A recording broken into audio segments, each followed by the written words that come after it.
经济日报以40多档专业办展经验，9月22号到9月26日，伫大台南会展中心举行2022台南机械展。展出包含先进工具机、产业机械、智慧机械、五金零组件等各种上新上先进的产品。而这场展览也是经济日报伫台南暌违11档后的首次大型展览。台南是台湾南部的机械产业重镇。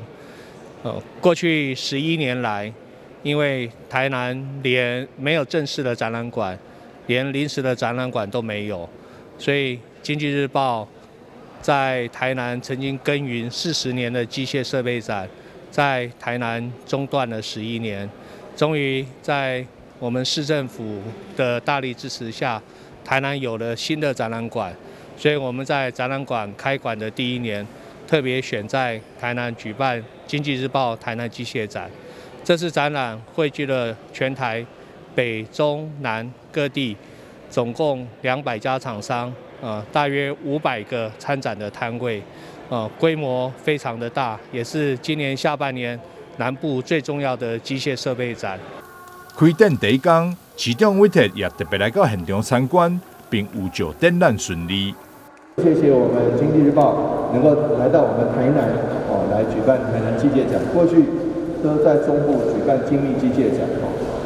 但是在台南的机械展，一方面可以让许多台南业者被看见，一方面也让许多其他县市的业者能够来台南看台南这个非常好的投资，还有设厂，还有生产，还有